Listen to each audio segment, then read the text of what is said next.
আতঙ্ককে ভয় করবে না, দিনে উড়ে আসা তীরকেও নয়, অন্ধকারে ঘুরে বেড়ানো মহামারীকে নয়, আর মধ্যাহ্নে ধ্বংস আনয়নকারী বিপর্যয়কেও নয়। শত শত মানুষ, এক ভয়ঙ্কর গহীন জঙ্গল, জীবন বাজি রেখে এক দুঃসাহসী যাত্রা। উদ্দেশ্য স্বপ্নের দেশ আমেরিকা। এরা সবাই দক্ষিণ আমেরিকার অভিবাসী। দারিদ্রতার ভয়ে আর নিরাপত্তার খোঁজে যুক্তরাষ্ট্রে যেতে চায়, কিন্তু বৈধভাবে যাওয়ার ক্ষমতা নেই এদের। তাই যেতে হলে তাদের পাড়ি দিতে হবে একটা মৃত্যুপুরী জঙ্গল, নাম ড্যারিয়েন গ্যাপ। দক্ষিণ আমেরিকা থেকে যুক্তরাষ্ট্রে যাওয়ার এই একটাই পথ, যা পায়ে হেঁটে পাড়ি দিতে হয়। আমি যদি জানতাম তাহলে কোনোদিনই আসতাম না। সেখানে কোলের শিশু থেকে শুরু করে বৃদ্ধ পর্যন্ত থাকে। ভালো একটা জীবনের আশায় এত বড় ঝুঁকি অকল্পনীয়। এই জঙ্গল পাড়ি দিতে 1 সপ্তাহ লেগে যায়, এমনকি বর্ষাকালে 2 সপ্তাহ পর্যন্ত লাগতে পারে। কাদাযুক্ত পথ, নির্ঘুম রাত, পোকামাকড়, হিংস্র জন্তু জানোয়ারের ভয়, ম্যালেরিয়াবাহী মশা, আর সবচেয়ে বড় যে ভয় সেটা হলো মানব পাচারকারী গ্যাং। ছিনতাই, ধর্ষণ আর ড্রাগস স্মাগলিং এই জঙ্গলের নিত্য নৈমিত্তিক ব্যাপার। এত সবকিছুর মধ্যে আপনিও কি পারবেন আপনার ফুটফুটে শিশুকে কোলে নিয়ে এই জঙ্গলের ভেতরে প্রবেশ করতে, শুধুমাত্র একটি উন্নত জীবনের আশায়? হয়তো ভাবতে পারেন এ আর এমন কি, সামনের দিকে আগাতে থাকুন। কত ভয়ঙ্কর যাত্রা হতে পারে এটি, আজ করতে পারবেন। ভাবছেন কিভাবে? তাহলে চলুন আমার সাথে।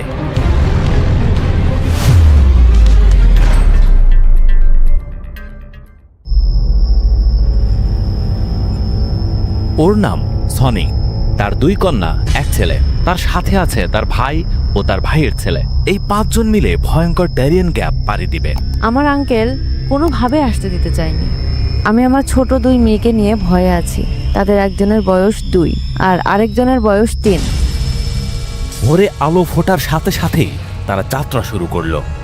এখানে শুধু সনি আর তার পরিবারই নয়, শত শত পরিবার আর শিশু রয়েছে। আগামী 5 দিন বা প্রায় 120 ঘন্টা তাদের এই জঙ্গলের মধ্যেই থাকতে হবে।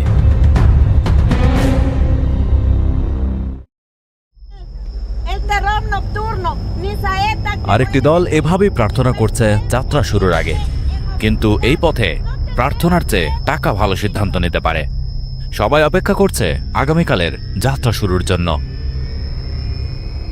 মহামারীর পর ম্যানুয়েলের জীবন ভেনেজুয়েলাতে দুর্বিষহ হয়ে উঠেছে। সে তার একটি কন্যাকে নিয়ে স্ত্রী সহ এই জঙ্গল পাড়ি দিবে। আমার পরিবারকে আমি একটা ভালো ভবিষ্যৎ উপহার দিতে চাই। ভোর হয়ে গেছে, অবশেষে যাত্রা শুরু। গন্তব্য আমেরিকা। এখানে স্বপ্নকে সত্যি করতে বাজি ধরা সবগুলো জীবন। 58 বছর বয়সী মারিয়া এই টিমের সবচেয়ে বেশি বয়স্ক। যেখানে ইয়াং পুরুষেরা হিমশিম খায়, সেখানে মারিয়া এটা কিভাবে পাড়ি দিবে? এই টিমেরই আরেকজন হলো জন। গত রাত থেকে জনের ছেলে লুইন কাশছে। সে হালকা জ্বর অনুভব করছে। এই অবস্থায় লুইনকে পারবে 5 দিন ধরে এই জঙ্গল পাড়ি দিতে? ম্যানুয়েল, জন বা মারিয়া সহ এই টিমের সবাই হয়তো এই জঙ্গল পাড়ি দিতে পারবে না, কারণ সামনে অপেক্ষা করছে তাদের জন্য ভয়ঙ্কর কিছু ঘটনা।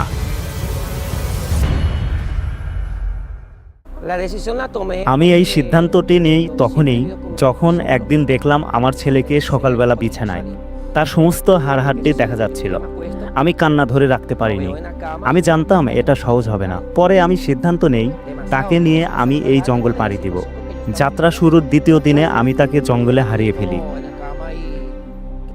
আমার স্বামীর সাথে 13 বছর ধরে থেকেছি, এমনকি আমার যৌবনের পুরোটা জুড়ে।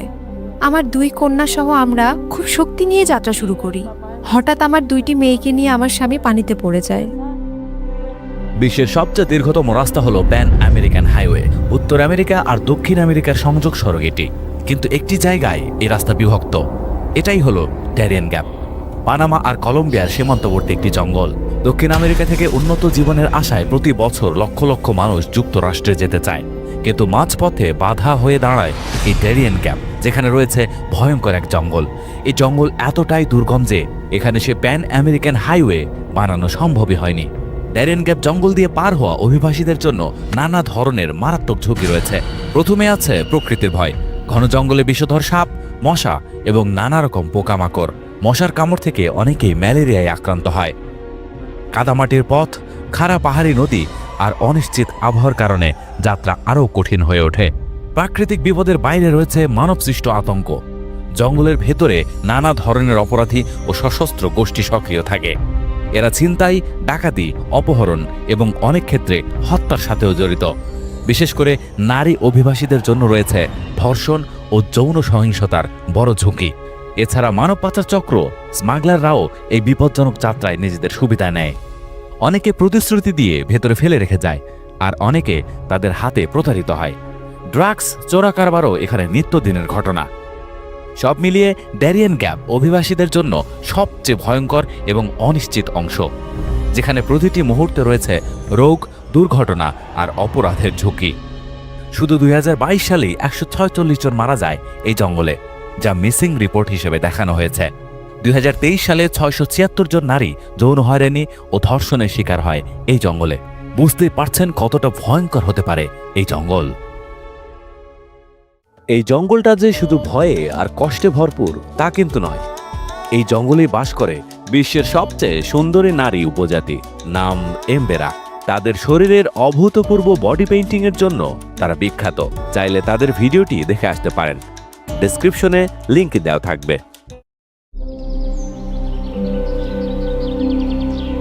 5 ঘন্টা হলো সনি, তার পরিবার ও তাদের টিম হাঁটছে। এতক্ষণে তার একটি পাহাড় আর অসংখ্যবার নদী ক্রস করেছে। সনির কোলে তার ছোট্ট শিশু। যেখানে একা হাঁটাই কষ্টসাধ্য, সেখানে সন্তানকে কোলে নিয়ে মায়েরা এমনই হয়। সনি প্রথম দিনেই ভেঙে পড়েছে। আমি ভাবতেই পারিনি তাদেরকে আমি এমন বিপদে ফেলতে যাচ্ছি, কিন্তু আমাদের কিছু করার নেই। আমাদের দেশ এখন ক্রাইমে ভরপুর। যখন তখন সন্ত্রাসীরা হত্যা করে বেড়ায়। ইকুয়েডরে একজন বয়স্ক গ্যাং লিডারের সাথে সে সম্পর্কে জড়িয়ে পড়ে। সে তাদের ভরণ পোষণ করছিল। যখন সনি তাকে ডিভোর্স দিয়ে দেয়, সে রেগে গিয়ে সনির সামনে তার মাকে হত্যা করে। তার ছোট ভাই ভিক্টর তখন পাশের রুমে ছিল। মা আমাদের উপর থেকে দেখছে, এটা কি তুই অনুভব করিস? আমাদের প্ল্যান ছিল এল সালভাদোর দিয়ে যাওয়া, কিন্তু সে আমাদের আইডি পাসপোর্ট রেখে দেয়, তাই জঙ্গল দিয়ে যেতে হচ্ছে। সনি আর তার পরিবার 700 জনের একটা টিম নিয়ে জঙ্গলে ঢুকেছে।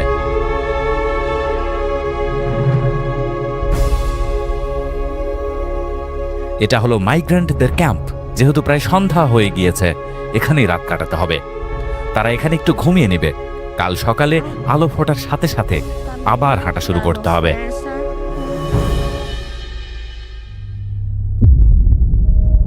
এই ক্যাম্প থেকে শুরু করে এই মাইগ্রেন্টদের কিন্তু কার্টেল গ্যাং বাহিনী নিয়ন্ত্রণ করে। ড্যারিয়েন গ্যাপ শুধু একটি ভৌগোলিক জঙ্গল নয়, এটি একটি পূর্ণাঙ্গ অপরাধের মাঠ। এখানে বিভিন্ন ধরনের গ্যাং গোষ্ঠী সক্রিয়, আর প্রত্যেকের আলাদা ভূমিকা রয়েছে।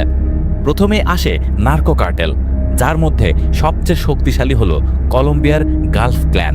এদের মূল কাজ মাদক পাচার।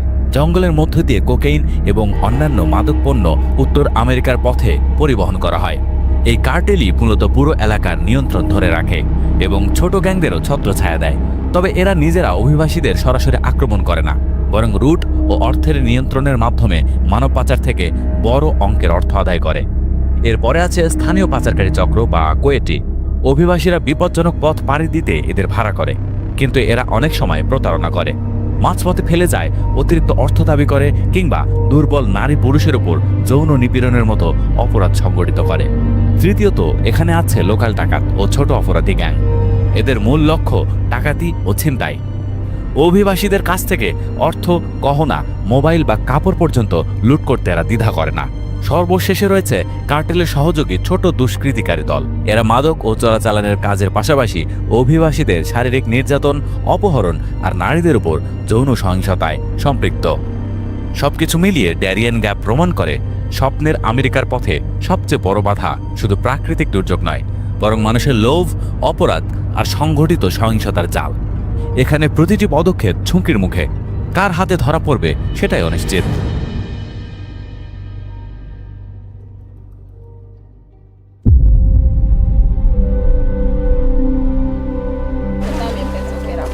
ম্যানুয়েলের পরিবার এবং পুরো টিম ক্লান্ত, একটু বিশ্রাম নিচ্ছে।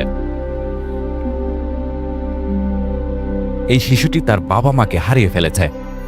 এরকম সহসাই ঘটে। লুইনের কাশি বেড়ে চলেছে, জ্বরও থেমে নেই, কিন্তু কিচ্ছু করার নেই। এখান থেকে সামনে এগোতেই হবে। এখানে যাদের হলুদ কালারের জার্সি পরা দেখছেন, এরা এখানকার ভলেন্টিয়ার। নার্কো গ্যাং এদের নিযুক্ত করেছে। এদের কাজ হলো অতিরিক্ত ব্যাগ বহন করা, শিশুদের নিয়ে যাওয়া বা কেউ অসুস্থ হলে তার যত্ন নেওয়া। কিন্তু জঙ্গলের ভেতরে চলে গেলে এসব নিয়ম কোথায় যেন হারিয়ে যায়। সন্ধ্যা হতে চলেছে, তারা এই ক্যাম্পে রাত কাটাবে।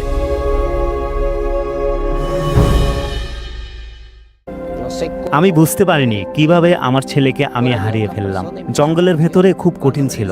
বৃষ্টির কারণে বিভিন্ন প্রাণী, লাশ আর শিশুরা ভেসে যাচ্ছিল। আমাকে সবাই বলছিল, ওকে খুঁজতে যেও না, তুমিও মারা পড়বে। আমার গ্রুপে কিছু বন্ধু হয়েছিল। আমি তাদের বললাম, আমাকে একটা দা আর টর্চ লাইট দাও। তারপর আমি আর আমার 3 জন বন্ধু মিলে আমার ছেলেকে খুঁজতে পিছন দিকে চলে যাই। স্প্যানিশরা 1501 সালে সর্বপ্রথম ড্যারিয়ান এরিয়ার খোঁজ পায়। তারা সর্বপ্রথম ড্যারিয়ানে ল্যান্ড করার পর জঙ্গল পার হয়ে একসময় অপর পাশে প্যাসিফিক সাগর দেখতে পারে। তারা আমেরিকার এই অংশটুকু দখল করলেও ড্যারিয়ান জঙ্গলটি করতে পারে না। সেখান থেকে এটি পরিত্যক্তই থেকে যায়। এরপর স্কটিশরা উইলিয়াম প্যাটারসনের নেতৃত্বে 1698 সালে এই এলাকায় পৌঁছালে তারা দখলের চেষ্টা করে। তারা 2500 স্কটিশ কলোনিস্ট সেখানে নিয়ে যায় এবং বসতি করার চিন্তা করে। কিন্তু জঙ্গলের কঠিন পরিবেশ এবং বিশেষ করে ম্যালেরিয়ার আক্রমণে তারা মারা যেতে থাকে। সেই সাথে স্প্যানিশরাও তাদের অ্যাটাক করে। 1 বছর পর মাত্র 500 জন সেখান থেকে বেঁচে স্কটল্যান্ডে ফেরত চলে আসে। এরপর 1854 শতকে আমেরিকানরা বাণিজ্যের সুবিধার জন্য এখানে একটি খাল খননের উদ্যোগ নেয়। তারা জায়গাটি সার্ভে করার জন্য 27 জন আমেরিকান পাঠায়। কিন্তু মাত্র 49 দিনের মাথায় তাদের একে একে 9 জন মারা যায়। ক্ষুধা, মশা, রক্তচোষা পতঙ্গ, সাপ এসবের সাথে যুদ্ধ করে তারা টিকতে পারেনি। পরে তারা আমেরিকায় ফেরত গিয়ে সিদ্ধান্ত দেয় যে সেখানে কোনোভাবেই খাল খনন সম্ভব নয়। তারা জায়গাটিকে পরিত্যক্ত ঘোষণা করে। তারপর 1914 সালে পানামা খাল খনন করা হয়। পানামা খালের খনন করতে গিয়ে হাজার হাজার শ্রমিক মারা যায়। যাই হোক, সেটা আরেকটা অনেক বড় গল্প। এরপর 1974 সালে আলাস্কার রাস্তা কমপ্লিট করে প্যান আমেরিকান হাইওয়ের সাথে যুক্ত করা হয়। তখন এটি হয়ে ওঠে বিশ্বের সর্বোচ্চ দীর্ঘ হাইওয়ে, যা প্রায় 30,000 কিলোমিটার। কিন্তু প্রায় 106 কিলোমিটারের মতো জায়গা ফাঁকা রাখতে হয় এই ড্যারিয়ান গ্যাপ জঙ্গলের কারণে। তাহলে বোঝাই যায় এই জঙ্গলটা কতটা ভয়াবহ।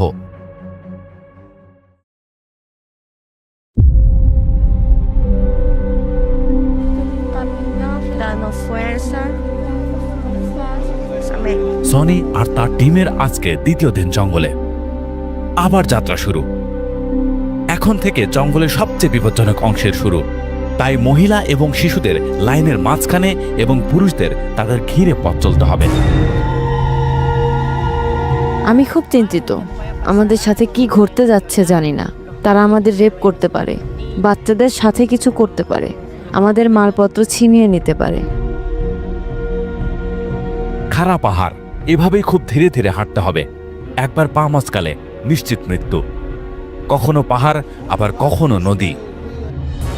একটা দুঃসংবাদ, কলম্বিয়ার বর্ডার পার হওয়ার পর সনি বুঝতে পারে যে তার মেয়ে আর ছোট ভাইয়ের ছেলে মিসিং। তাদের সাথে ওরা নেই। সনি ভেঙে পড়েছে। Yo dije, mi hija se cayó. No, no, no, no, no, no, no. একজন আশ্বাস দিয়েছে যে পেছনের দিকে হয়তো তারা আছে। অপেক্ষা করার কোনো সুযোগ নেই।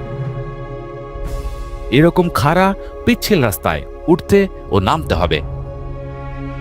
তারা দ্বিতীয় ক্যাম্পে চলে এসেছে। সন্ধ্যা নেমে যাবে এখন, কিন্তু সনির সন্তান এখনো আসেনি।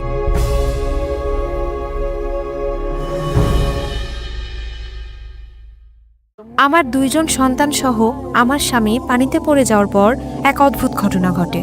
যেখানে পড়ে ঠিক সেখানেই পানির পাক ছিল। পানি শুধু ঘুরছিল এবং তাকে নিচ দিকে টেনে নিয়ে যাচ্ছিল। পরে আমি লাফ দেই, মেয়েদের তুলে আনি। সে পানিতে ডুবে যায়। তাকে জঙ্গলের মধ্যে পাথরে শুইয়ে রেখে এসেছি চিরদিনের জন্য, কারণ ওখানে কেউ আপনাকে সাহায্য করতে আসবে না।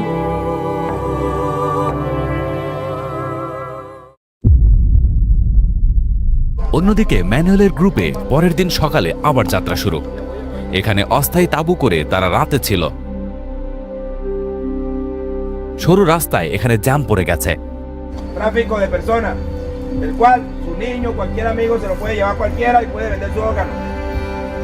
Entonces, cuiden sus hijos, no le den sus... বছরের বেশিরভাগ সময়ই এখানে বৃষ্টি থাকে, তাই কাদা প্রায় সব সময় থাকে। শিশুদের এরকম পথে কল্পনা করা যায়? লুইন এখনো ঘুমাচ্ছে, তার কাশি আর জ্বর কিছুটা কমেছে।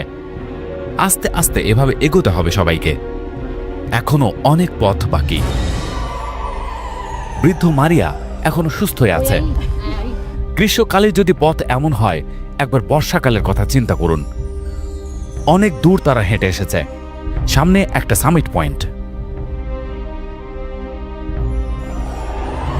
এই শিশুটি জ্বরে আক্রান্ত, তার মা সিলভিয়া মর্মাহত। কিভাবে পথ পাড়ি দিবে? তার জ্বর কিছুতেই কমছে না।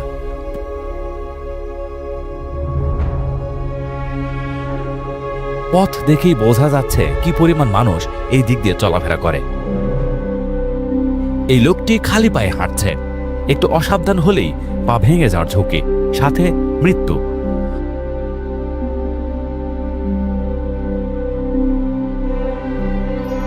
ডরে তার মুখ দিয়ে লালা পড়ছে। সিলভিয়া তার মেয়েকে বইয়ে দিতে একজনকে পেয়েছে। তারা আমাকে বলেছিল তোমার মেয়ে এটা করতে পারবে, খুব সহজ, কিন্তু এটা সহজ নয়। এদিকে লুইন কিন্তু এখন সুস্থতা বোধ করছে। কাল রাতেই তার জ্বর আর কাশি ছিল। এটা একটা মিরাকল। এখানে তারা কিছুক্ষণ জিরিয়ে নেবে।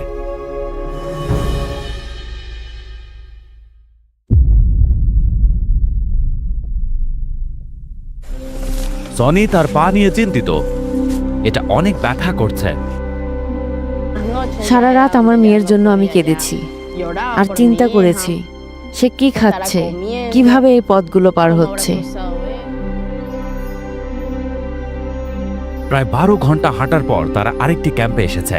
এখানে তারা রাত কাটাবে, কিন্তু তার মেয়ের কোনো খবর এখনো পায়নি।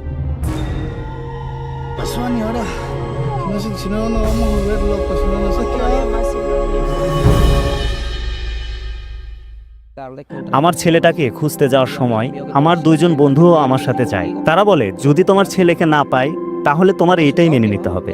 আমরা সন্ধ্যা 6টার দিকে রওনা হই। হাঁটছি তো হাঁটছি, কোথাও পাচ্ছি না তাকে। প্রায় 11:30টার দিকে আমি একটি আওয়াজ শুনতে পাই। সে বাবা বাবা বলে ডাকছিল। সে অনেক দুর্বল ও ভীত হয়েছিল। Ya no estaba habitado. Le prepararon, me imagino que cocaína.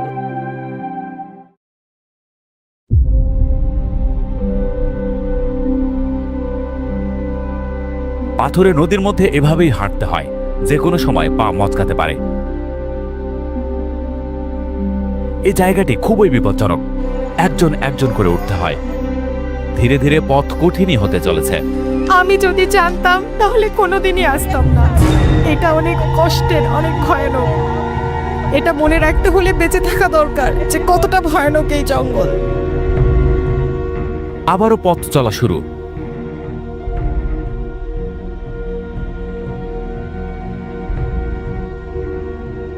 এদিকে খাওয়ার পানি শেষ, সরাসরি বয়ে যাওয়া পানি খেতে হচ্ছে।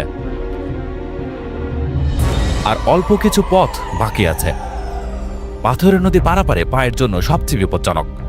যেভাবেই হোক তাদের এই পথ পাড়ি দিতেই হবে। এখানে কেউ কাউকে ছেড়ে যেতে দ্বিধাবোধ করে না। রাতের ক্যাম্প, খাবার সবারই প্রায় শেষ। শরীর অসাড়, অনেক ঘুম দরকার। একটু পরেই হয়তো হাঁটার পালা শেষ হবে তাদের। কিন্তু এর মধ্যেই ঘটল আরেক ঘটনা। এই ছেলেটি 10 দিন আগে হাঁটা শুরু করেছিল। পায়ে প্রচণ্ড আঘাত পায়।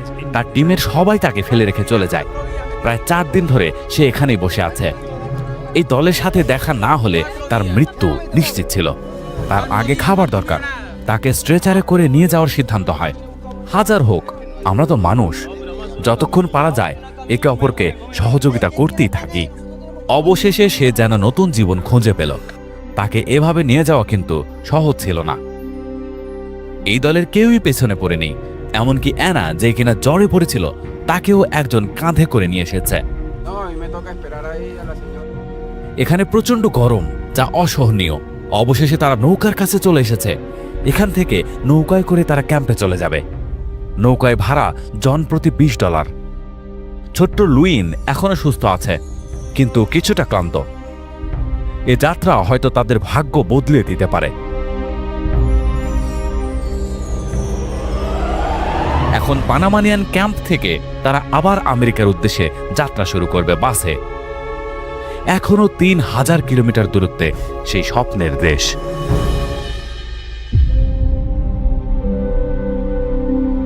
অন্যদিকে সনি আর তার দলের বেশিরভাগ মানুষের কাছেই পানি এবং খাবার শেষ হয়ে গিয়েছে। কারো তেমন এনার্জি নেই আর।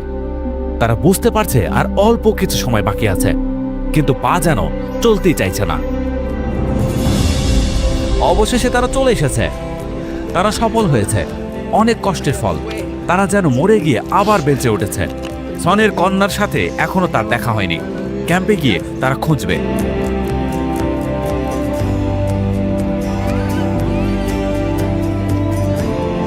ক্যাম্পে এসে তারা হন্য হয়ে খুঁজছে জাইদ আর গেলাইজাকে। তারা তাদের কাপড় দেখতে পেয়েছে, কিন্তু তারা কোথায়? ওই তো ওরা আরেক গ্রুপের সাথে আগেই চলে এসেছে। অবশেষে তারাও সফল।